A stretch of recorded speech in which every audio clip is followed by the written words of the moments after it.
Você já parou para pensar como seria ter um mini shopping invisível espalhado pelo Brasil, alugando espaço para supermercados, faculdades e lojas, e você recebendo aluguel todo mês, sem precisar lidar com inquilino? Reforma ou dor de cabeça? Pois é exatamente essa a ideia por trás do HGRU11, um fundo imobiliário que parece simples na superfície, mas que quando a gente olha com mais calma, tem muito mais estratégia envolvida do que parece. Hoje a gente vai destrinchar o relatório gerencial de março de 2026 do HGR11, mas de um jeito direto, leve e com exemplos do dia a dia. A ideia é que qualquer pessoa consiga entender, mesmo que nunca tenha investido antes. Começando pelo básico. O HGR11 é um fundo imobiliário focado em imóveis urbanos de renda, principalmente educação e varejo. Traduzindo, ele compra imóveis já alugados para empresas grandes e vive do aluguel que essas empresas pagam. É como se você fosse dono do prédio de um supermercado ou de uma faculdade, só que com milhares de pessoas dividindo esse investimento com você. E aqui já entra um detalhe importante.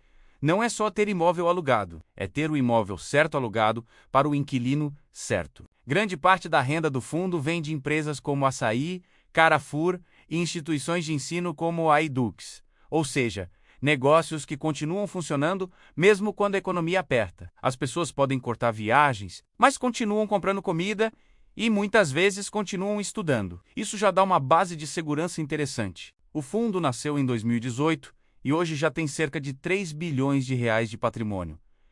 Não é pequeno. Isso traz escala, acesso a melhores negociações e mais diversificação. Hoje são 100 imóveis, espalhados por 16 estados, com mais de 600 mil metros quadrados de área. É como ter um portfólio gigante, em vez de apostar tudo em 1 ou 2 imóveis. E o mais impressionante, vacância de apenas 0,8%. Traduzindo de forma simples, praticamente tudo alugado. É como ter 100 salas e só uma vazia. Agora entra um ponto que muita gente ignora: o tipo de contrato.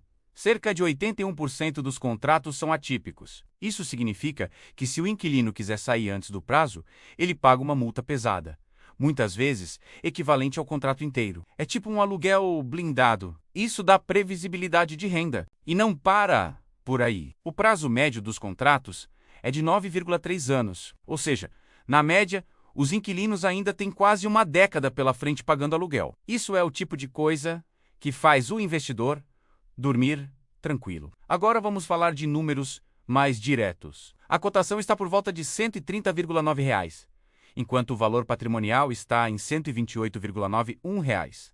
Ou seja, o fundo está sendo negociado praticamente no preço justo. Não está barato, mas também não está caro. Teve 2 impactos pontuais no resultado do fundo no mês.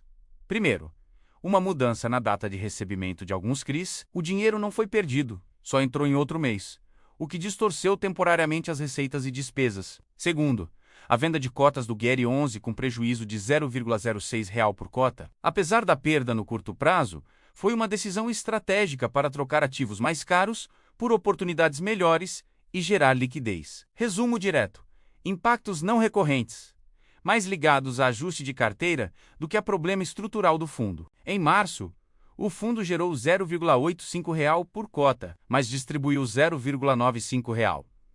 Aqui vem aquele ponto importante. Ele pagou mais do que gerou no mês. Isso foi possível porque utilizou parte da reserva acumulada. É como gastar um pouco do dinheiro guardado para manter um padrão de renda.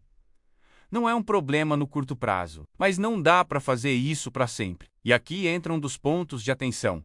Essa reserva vem sendo reduzida ao longo do tempo. Por outro lado, o dividend yield está na casa de 8,8% ao ano. Não é explosivo, mas é consistente. Agora vamos entrar na estratégia da gestão, que é onde o jogo realmente acontece. O fundo vem vendendo alguns imóveis, principalmente ligados a pernambucanas. E o mais interessante, está vendendo acima do valor patrimonial, ou seja, está realizando lucro. Isso mostra que os ativos podem valer mais do que o mercado enxerga. Mas existe um outro lado. Quando você vende um imóvel, você perde o aluguel dele. Então a gestão precisa reinvestir bem esse dinheiro para manter ou aumentar a renda. É aqui que entra o conceito de reciclagem de portfólio. Vender ativos menos interessantes e comprar melhores. Se fizer isso bem, o fundo evolui. Se fizer mal, pode prejudicar a renda futura. Agora um ponto técnico, mas muito importante: a alavancagem. O fundo tem cerca de 5,6% de alavancagem. Isso é baixo. Essa dívida foi usada para crescer o portfólio, mas de forma controlada. E a expectativa é que ela diminua ao longo do tempo. Ou seja, não parece um risco exagerado. Outro detalhe que pouca gente percebe: o fundo não investe só em imóveis. Ele também tem uma pequena parte em CRIs, renda fixa e outros FIIs, cerca de 8,7% do patrimônio. Isso funciona como um caixa inteligente, ajuda na liquidez e na gestão do fundo, mas também pode trazer alguma variação nos resultados. Falando em compromissos, o fundo tem cerca de 301 milhões de reais a pagar relacionados à compra de imóveis. Mas isso está distribuído ao longo do tempo e já planejado. Não é uma dívida descontrolada, é mais parecido com parcelas de aquisição. Agora, um ponto muito importante: os contratos são majoritariamente indexados ao IPCA, ou seja, os aluguéis tendem a subir com a inflação. Isso protege o investidor ao longo do tempo. O fundo carrega uma alocação estratégica em 6 FIIs. Duas das principais posições são FCFL11 e GARI11, um representado por um empreendimento educacional locado ao INSPER e outro, um fundo multi-estratégia. Outro detalhe interessante é que a maior parte dos contratos só vence a partir de 2030. Isso reduz o risco de vários imóveis ficarem vagos ao mesmo tempo. Agora, trazendo o cenário externo, março foi um mês mais difícil para os FIIs. IFX caiu 1,1%, pressionado por juros mais altos e cenário global complicado. E quando os juros sobem, FIIs sofrem. Mas o HGR11 caiu só 0,1%, ou seja, mostrou resiliência. No longo prazo, também tem um histórico forte, mais de 170% de retorno acumulado desde o início. Agora, falando de forma bem direta e humana, o HGR11 é aquele fundo sem emoção, mas eficiente. Não é o fundo que vai explodir de valorização do nada, mas também não é o que costuma dar susto. Ele entrega previsibilidade, contratos longos, baixa vacância e uma gestão que tenta gerar valor com vendas e reinvestimentos. Por outro lado, não está barato. Depende da gestão continuar acertando nas decisões e já utiliza reservas para sustentar dividendos em alguns momentos. Se fosse comparar com algo do dia a dia, seria como aquele carro confiável.